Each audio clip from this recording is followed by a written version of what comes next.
Alright, good evening everyone. Welcome back to part 2 of stock versus skin Android. In this one, really quick, I will show you some of the different ways of, we'll show you the way of customizing your phones using third-party launchers. So let's see, customizing look and feel of your Android phone.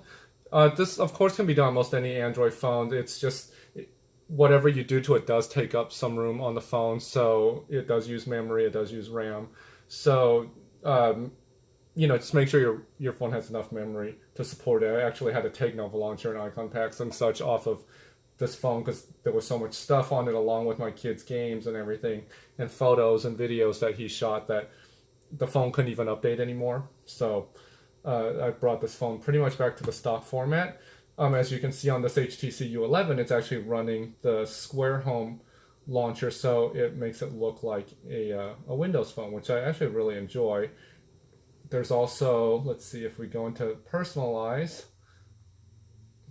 here, I can change the launcher to, here's the Pixel launcher, which this is sideloaded, meaning I didn't download it from the Play Store. I had to give the phone permission to download from unknown sources, and I got this from Jeff Springer over at Dope Tech Daily. Which is the ported version of the launcher that's used on the Google Pixel 2. As you can see with the search bar on the bottom, it's got the Google feed over here, and this is really cool. And then the app drawer. So, and then of course, arguably the most popular third-party launcher is probably Nova Launcher, which is basically, I don't have it set up, but you can see it's also got the search bar on the bottom. And with Nova Launcher and with another one called Action Launcher, the great thing about these is these developers are really ahead of the curve. So you can get these features sometimes before even the new versions of Android are released or updated to your phone. So, that's one disadvantage of Android, is when you don't go with the Google phone, sometimes it takes a few months before you get the newer versions. So there's also another one too out there called Action Launcher, which is very similar.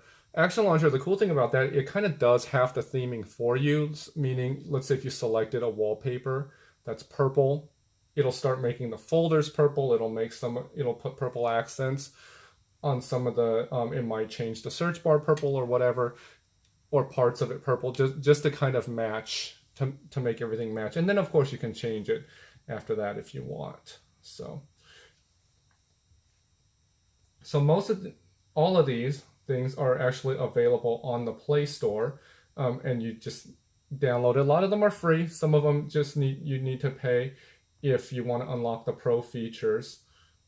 And then you can get different icon packs. So let me show you something really quick. Let's go to the Home Square 2 launcher, just because this one is so obviously different from Android.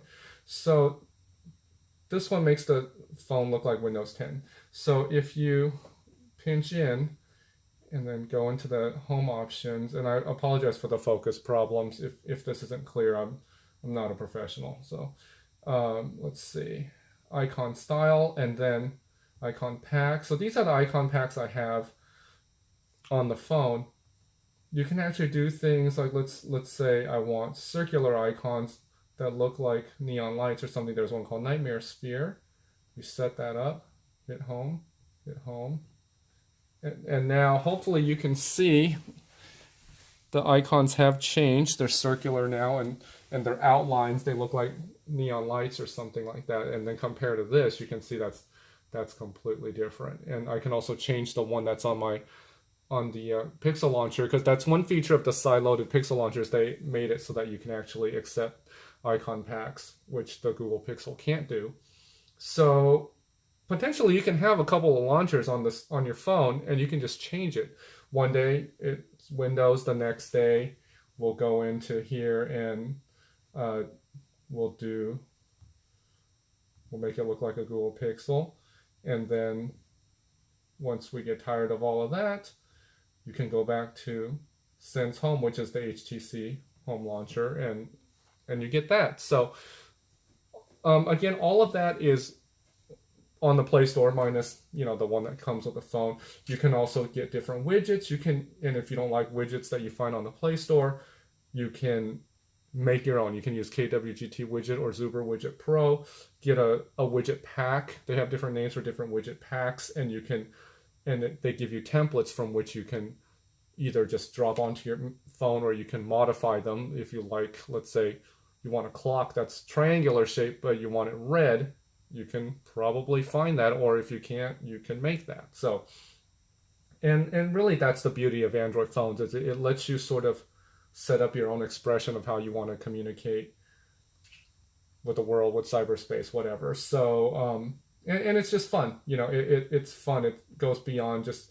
the functionality of the phone, and it's fun, but it, you know, the downside is it can be very addicting too. So, me personally, I've returned a lot of my phones back to their stock look just because I've been using the launchers for so long. So, so that's it. I hope that explanation helps. It's short, I know.